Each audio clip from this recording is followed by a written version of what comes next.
जय जगन्नाथ सांग मैंने केमती अच्छा आपण मैंने मु तो भल अच्छे आपण मानक मो चैनल को स्वागत। प्लीज़ मो चैनल को सब्सक्राइब करेंगे।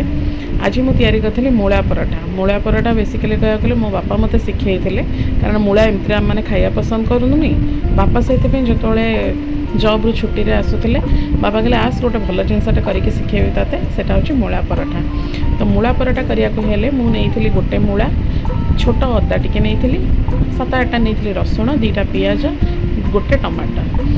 तो एबे मूला करिया को हेले मु प्रथमे ग्रिलिंग कर देइथिली मूला को भल भाव में कारण मूला को एमती ग्रिलिंग कले ही एटा भल लगे पराठारे दबा पई। आउ पियाज को छोट छोट कर काटी देइथिली मो पियाज को ग्रिलिंग करेनी आपण मन जदि पियाज को ग्रिलिंग करिया को चाहिए ताले भल भाव में ग्रिलिंग करि पारिबे। तो ता सहित मु कौन करथिला जति कि रसुण थिला रसुण को भी छोट छोट पीस रे काट देइथिली आ 2टा टमाटर को भी मु एमती काटी देइथिली। तो मु नेइथिली 2 कप मैदा नेइथिली 2 कप मैदा रे संग माने 2टा ही पराठा हबो भल से। तो आपण मैंने जदि अधिका करिया चाहिए से हिसाब से आपण मैंने मैदा ने से मुझे लुण पकईली आउ किछिटा कला जीरा पकईली। कला जीरा पकईले आपण मैंने जानी भल स्मेल आसे खाया को। तो से गोटे टेबल स्पून मु तेल पकईली तेल पकई सारापर से भल भाव में मु घाटी देती हाथ निजे हाथ साहाय्य कारण यहाँ को अलग कौन स्पून एरिया साहाय्य कले भल भाव में तेल टिके सब घाटी हेनी।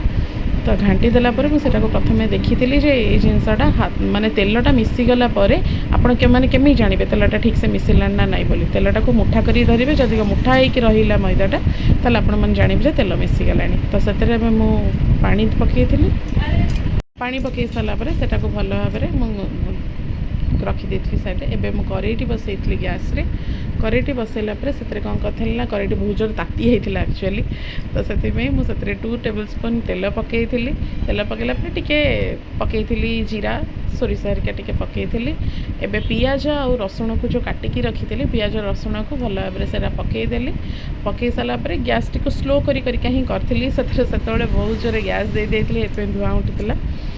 तो एबे मु कौन कल टिके पानमधुरी पकईली आउ टिके जुआणी पकईली कारण जन जनकर साइकोलोजी अच्छे जे मूला आम मैंने खाइले आमर गैस हो जाए एटा हुए सेटा हुए। तो से कौन कल टिके जुआणी पकईदेली एक्चुअली जुआणी पकईले बहुत टेस्ट लगे। तो एबे कौन कल ना से टिके ब्राउनिश कलर हो गला पियाज टी भाजी होगा एबे अदाटा पकईली अदा टी जो प्रथम पकई देता टिके पोड़ी जाता। तो से अदा पकईली एबे टमाटो पकईली मु आ पूर्व लुण पकई नथली कि किछि पकई नथली मु टमाटो पकई सारा पर ही लुणटा पकाए। तो एबे मु कौन कला गोटे टेबल स्पून लुण पकईली छोट स्पून रे हम लुण पकई सारा पर से कौन करे ना मु टिके नाकू लंका गुंड पकईली आपण मैंने चाहिए न पकई पारती जहाँ राग लगे से न पकई पारे मु पकई और टिके चिकेन मसला पकई भल लगे कषाटा बोली चिकेन मसला पकई सारा बहुत भल भाव में घाटी देते एबे टमाटो मिसी मिसी आसला टमाटोटा मिसी मिसी आसला एबे टिके ब्लैक पेपर जोटा कि गोलमरीच गुंड थिला गोलमरीच गुंडटा को मध्य मु पकईली पकईकी भल भाव में घाटी देती पोड़ी नाला टिके टिके टिके घाटी सारा एबे सफा शेष में मुझे कौन कल जो ग्रिलिंग करी मूला को पकईली मु तरकारी से कड़े पैन रे पकई सारा भल भाव में सेटा को बाजिली जमी स्मेलटा पड़ा मूलार गोटे स्मेल थाए सांग मैंने यहाँ आपण मैंने भी जानी थे। तो भल भाव में सेटा कौन कल ना कषिला भाया कषिदेली जमी आपण मैंने कसती एबे टिके ना हलदी पकईकी भल भाव में घाटी देली देखो कलर चेंज हो गला आबे भल भाव में होगला। एबे मु कौन कल ना जो चकटिकी रखी मैदा ताको आम मैंने जमी पिठा करूँ पिठार जमी पुर दौ तो पुर देला भाया देती मोर ये जगह सब बड़े टिके भूल भाल हुए बापा जिते शिखे भी मुझे ठीक से शिखी नी। तो यहाँ को पूरा देला भाया पूरा दे सारापर एमती हाथ में टिके दाबी देवे कारण डायरेक्ट जदि आपण मैंने बेलनाटा यूज कर बोधे फाटी जाए। तो एमती ही टिके टिके धीरे धीरे धीरे धीरे करिकी करिवे ए पराठाटा पूरा पतला हुए टिके मोटा होइकी रुहे से यहाँ को कौन करे ना करती ना सीम करिकी गैसटा को बहुत समय टिके दाबी दाबी दाबी दाबी करिया को पड़े।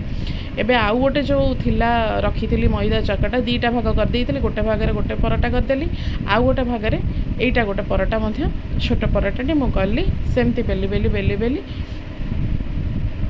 बेली सारा पर सेपटे गैस ऑन करिकी तावारे ପରଟାଟି ମୁଁ ପକେଇ ସାରିଲା ପରେ ଗ୍ୟାସ୍ଟାକୁ ସ୍ଲୋ କରି ଧୀରେ ଧୀରେ କଲା ପରେ 2 ଥର ଓଲଟେଇଲା ପରେ ଆପଣମାନେ ତେଲ ସେଥିରେ ଟିକେ ଦେଇଦେବେ। ତେଲ ଦେଲେ ଭଲ ଲାଗେ। ହେଇଗଲା ଆମର ମୂଳା ପରଟା। ଭିଡ଼ିଓଟି ଭଲ ଲାଗିଥିଲେ ସବସ୍କ୍ରାଇବ୍